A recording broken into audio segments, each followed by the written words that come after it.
health and how you're feeling and your body and everything like that, does this kind of trip you out that you're coming in and everyone's question is basically like, are you okay? Yeah, that's the first thing they ask, and then afterwards they ask, when are you moving up to 205? So it's interesting. I know you said that you did some research into why you were feeling quite so bad and stuff like that. I don't know if you've actually gone public with this or if you even want to. What was the reason your body was sort of failing you in that last fight? Just on all levels, my blood work, everything was in the trash. Everything was bad. But mostly standing out, like severe anemia, very, very low red blood cell count. Just work my body to shit, basically. When you get that news, is it like, oh, okay, now I know we can fix it? Or is there a moment where you're going, shit, can I get better? What is the reaction when you get that news?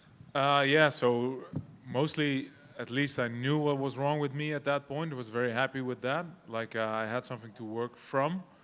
But it took a long time to find my body back, to get everything started, to get the right treatment and find everything out. That wasn't easy. So there were a couple weeks there, me still, like, I couldn't complete a training session. I couldn't walk up the stairs without being tired. So there was a little while there I was thinking, I might never fix this stuff, might be over. Yeah. To get here now and be here on Fight Week and feel how you're feeling now, do you look back at that last fight and be like, man, what was I even doing? Like, I shouldn't have been there, and now you feel so much better? No, but with the opportunity there, most likely I'd make the same dumb decision to fight again, because it was just, yeah, it was too cool, I was on such a roll.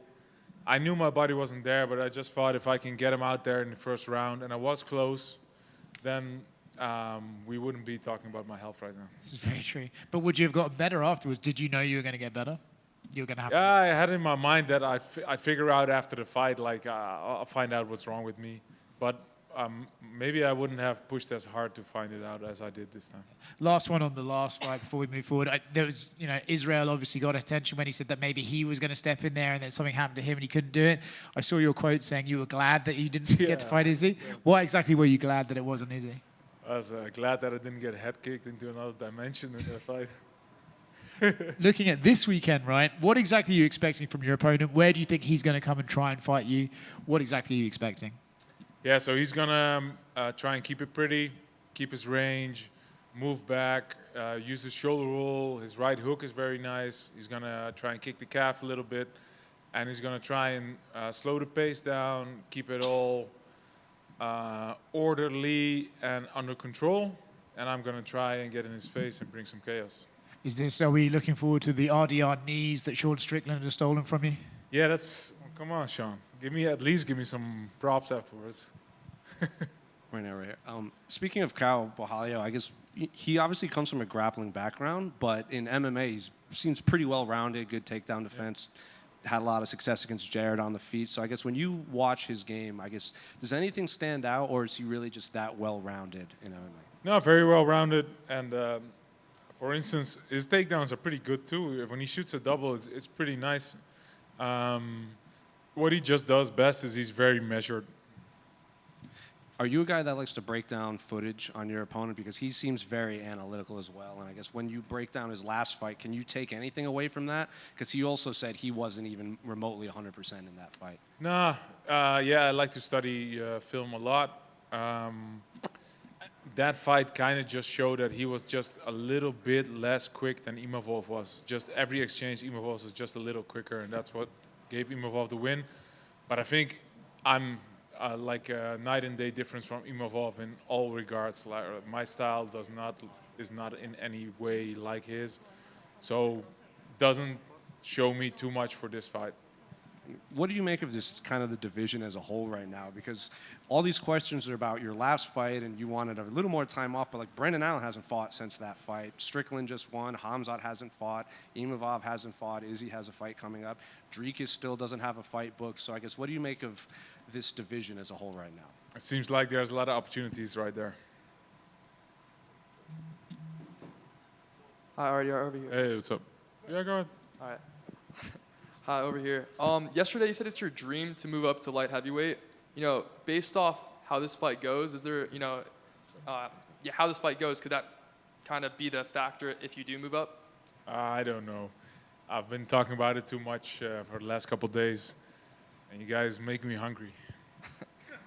And then also, there's a lot of talk with your teammate Shavkat, and he's now out of the rankings. Do you think there's a chance we don't see him again in the UFC, or do you think he'll be back? No, I think he'll be back, right? He just got hurt again and again, what I understand. But I don't know much about it.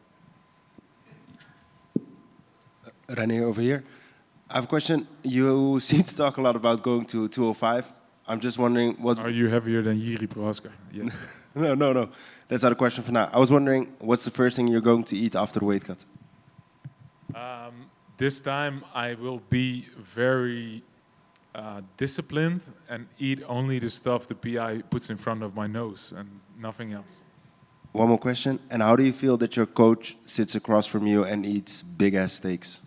I love that he does that, and I hope he enjoys his life. Reinier, how have you enjoyed being a YouTuber? Because you've been very active and putting out a lot of content ahead of this fight. Crazy, yeah? Who would have imagined? Yeah, it's nice. It's cool. We do it very low production, so it's fun, yeah. Your friend Costello Van Steen has said you're a bit of a bully. What is your response to that? Yeah, Costello's my guy, man. He needs some...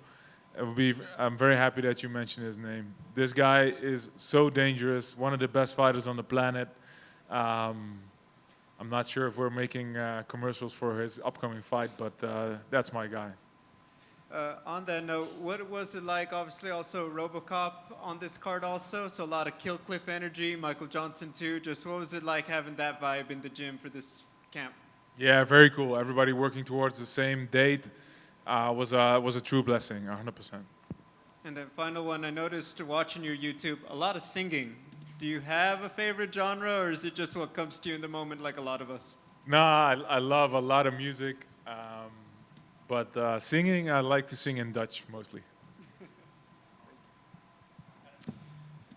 Reinier, following your last fight, do you seek a sense of redemption for yourself in this weekend's bout, or is it business as usual? No, 100% redemption. I want to prove that I found my body back. I want to prove that I'm still the guy I was before what happened, and yeah. And a follow-up question, what was your most important change coming into this fight? Feeling good again, focusing on recovery, figuring out what was wrong with my body. That's going to be the biggest difference, yeah. Thank you. Thank you.